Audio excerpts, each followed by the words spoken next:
Today we're going to talk about terrible twos and toddler temper tantrums. There is a purpose behind them, and we're missing it.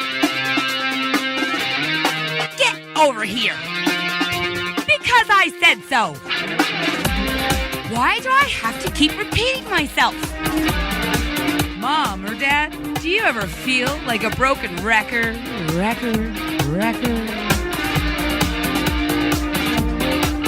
You're listening to Learn to Speak Kit podcast on iTunes with Bonnie and Thomas Leota, positively transforming families one out-of-control child at a time.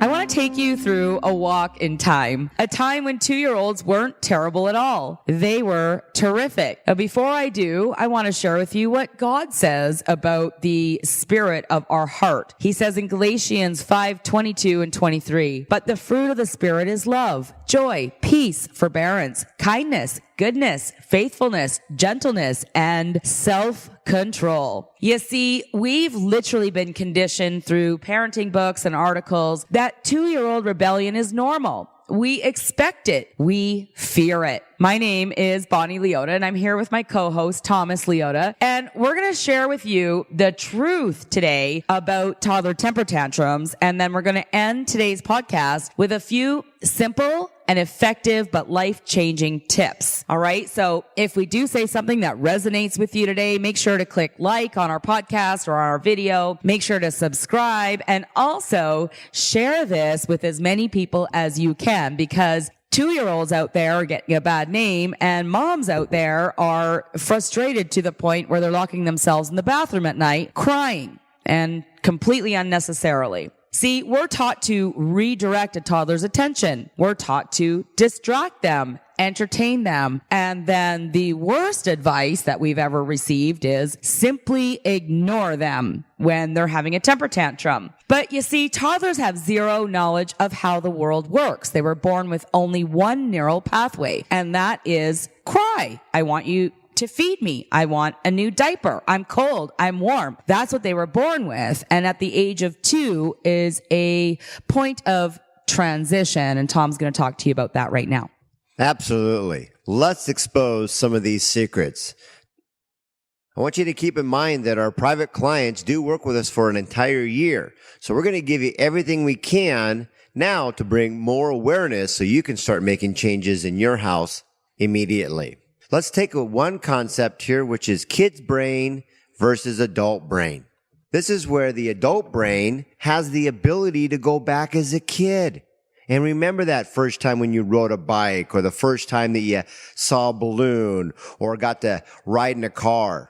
However, just because a child is speaking and we're able to have a dialogue, we assume that the child has an adult brain understanding of what's being said. And they don't. There's no child can fast forward their life and go, yep, I remember buying my first house, or better yet, even having my first child. So that right there is where many times, if not all of them, the power struggle is triggered and begins to manifest. Absolutely. So I think, Tom, when our toddlers reach the age of 2, maybe 2.5, and they're using some words now, they're starting to talk, it's easy to think that the toddler can understand what we're saying when he asks for a cookie and dinner's in 5 minutes, and we use the words, no cookie for you, dinner's in 5 minutes. And we honestly believe that the 2-year-old can understand that concept of abstract thinking, and they can't. That's spot right on, Bonnie. You know, when we ask for something, both the kid's brain and the adult brain have that at their disposal. I want blank. Now, what happens is the child very rarely, unless they've been exposed to it, does not intuitively know about time management. You see, the mom's brain, who automatically says no because they know that dinner's in 5 minutes, does the kid's brain really understand that concept? And that's where the breakdown of miscommunication between the parent and the child begins, that power struggle, which is completely avoidable. However, if that was never brought to our attention, how would we know? Because if a child knew the same time management of when the best time to have a cookie would be, why would we be here in the first place? So therefore, bringing that awareness to our children is whose responsibility? Ours?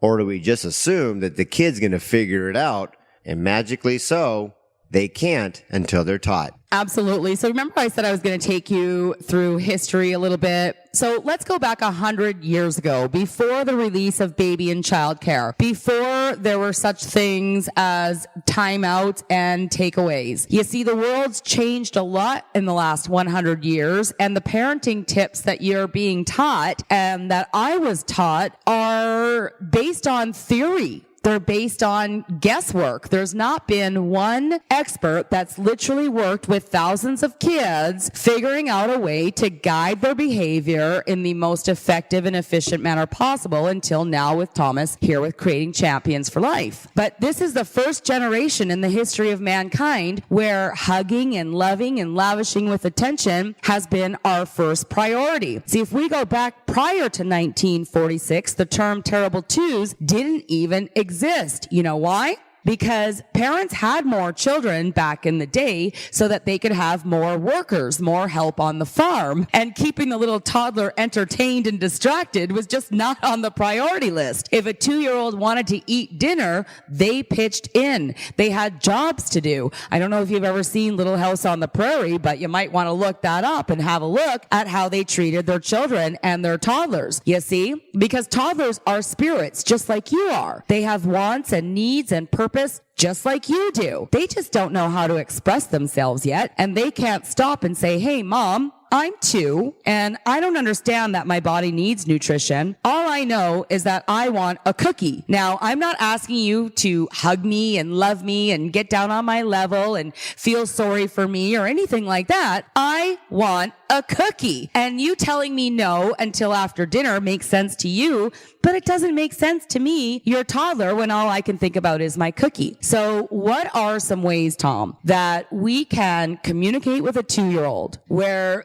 the 2-year-old wants the cookie, the parent says, no, dinner's in 5 minutes. How can they both set up an environment where it's a win-win? Parent wins and toddler wins, and we can avoid these temper tantrums altogether. Absolutely. I loved when you said that. I want a cookie. And we said no, and whatever was said after no went right over the child's head. First and foremost, well, we're going to have dinner soon. We're going to be doing this soon, or you can have it later. All those are parent approved. They totally make sense. But all the child heard was no. So therefore, it searched all of its little scanning capacities for the other missing life skills on what to do. And all I have left is cry. So you know what? When our children cry, we start to think, you know what? Was that random? Something wrong with them? Or did I do something that I might have missed? And that's the first place to start. What if we were to look at it this way? Nothing's wrong with them. This isn't some random event. We start off with validate. And we'd love for you to have a cookie. Period. What a neat concept. I want this. I would love for you to have it. Do you see what just happened there? You went from as a perceived enemy to the child to now somebody's on my side and we have a common goal. But the next step after that is what's very key. But let's recognize the first step, Bonnie. It's validate. Don't you think?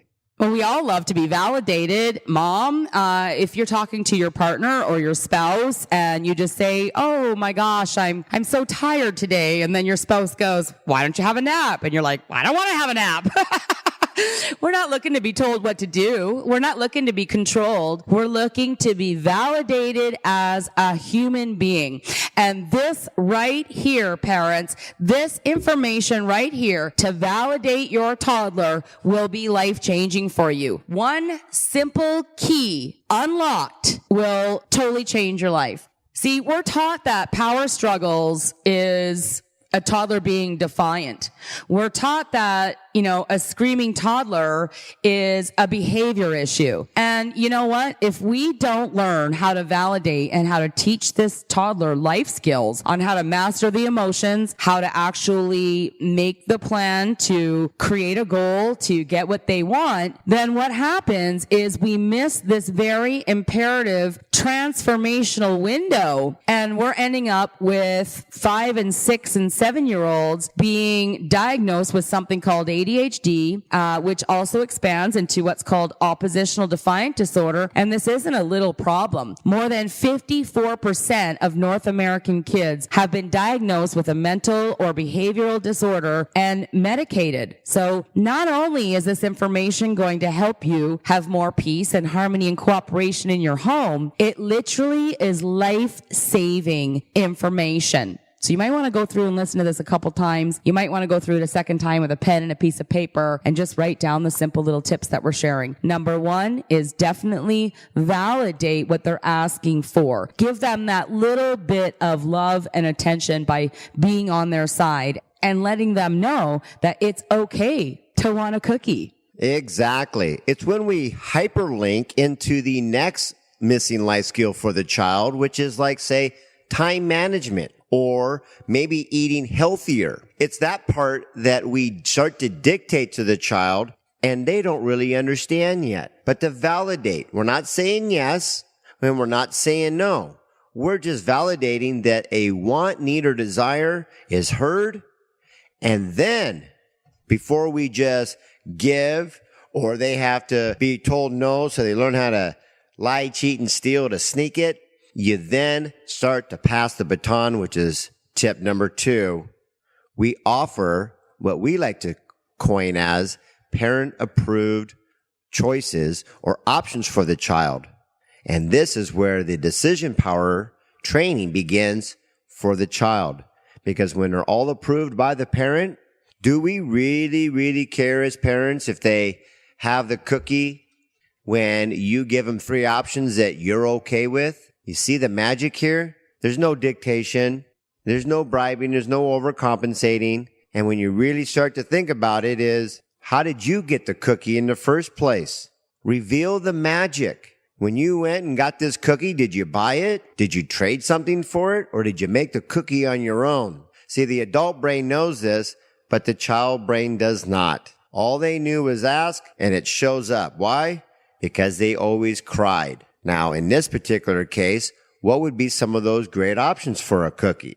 Well, in this particular instance, we're saying no to the cookie because dinner is in 5 minutes. So it's as simple as saying, I would love for you to have a cookie. Aren't cookies awesome? What cookie is it that you're after? Would you like 1 cookie or 2 cookies? You can ask them a bunch of questions, and that helps validate their desire for a cookie. Now you have diffused the meltdown. You've simply diffuse the temper tantrum altogether just by validating. And then you're going to say, if you want 1 cookie, all you have to do is eat half your dinner. If you want to have 2 cookies, you'll eat all of your dinner. And if you want 3 cookies, you'll eat all of your dinner and bring your plate to the dishwasher. And yes, 2-year-olds can carry their empty plates to the dishwasher. If you're worried about the plate breaking, get plastic ones, and then they can drop them all they want. You see, failure leads to success. Fail forward fast. We've got to give our children the opportunity to mess up, because practice and practice and practice is what makes perfect. And by offering your child some choices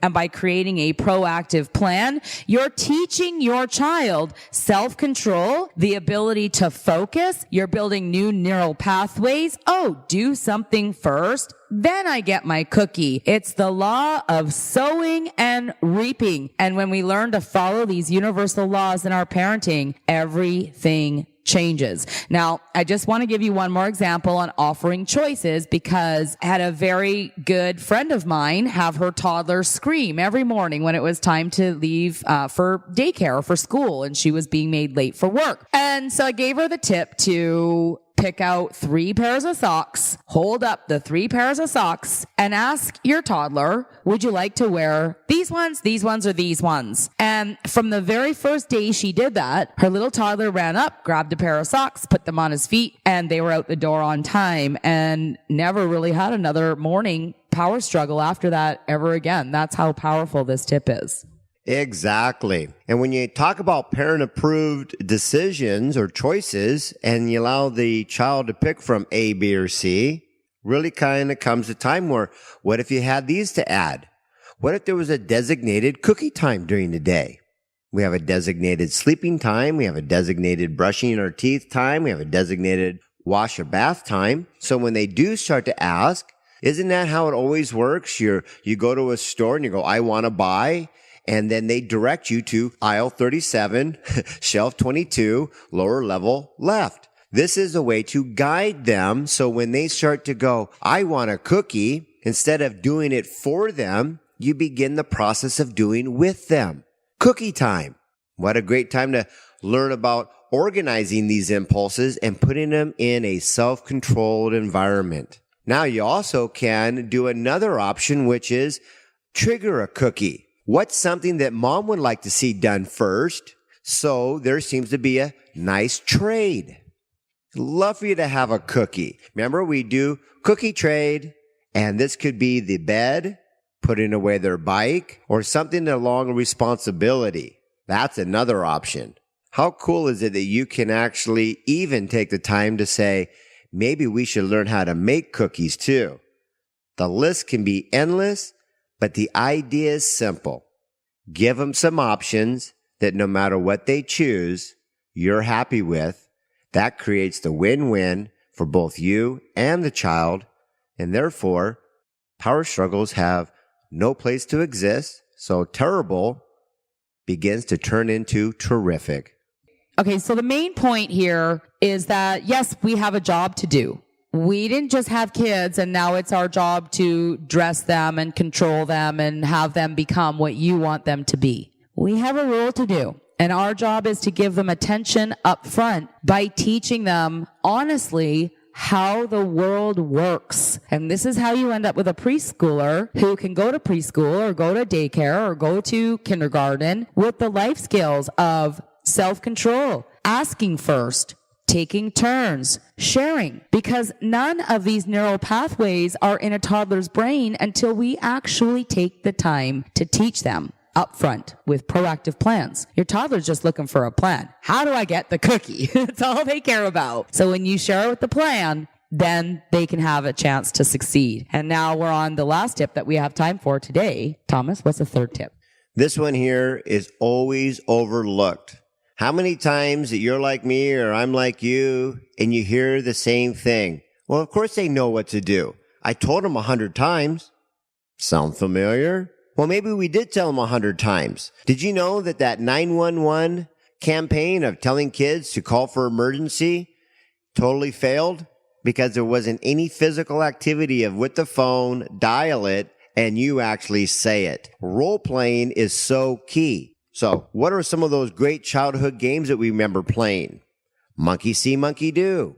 Simon Says. How about follow the leader? You see, when you go back to play, that's where we learn, because that is actually education in motion. It takes a physical activity to drill it for skill. And repetition is what creates the muscle to become stronger. And in this case, we're connecting the neurological pathways in the brain to go from can't, cry, to can, look at what I did. And that creates healthy, happy, cooperative kids every single time. Validate, parent-approved options, and role play. Simple. 1, 2, 3. Awesome. Thank you so much, Tom. So parents, this was just the tip of the iceberg. We have so much to talk about and so much to share. We are out of time today, but do make sure to visit our website and get your copy of Raising Healthy, Happy, Cooperative Kids. It's the perfect balance between history, hope, and healing for families and the path that will lead you and your child to championship status. Thanks so much for being here and for listening. We'll see you on the next episode of Learn to Speak Kid podcast on iTunes. Why do I have to keep repeating myself? Mom or Dad, do you ever feel like a broken record?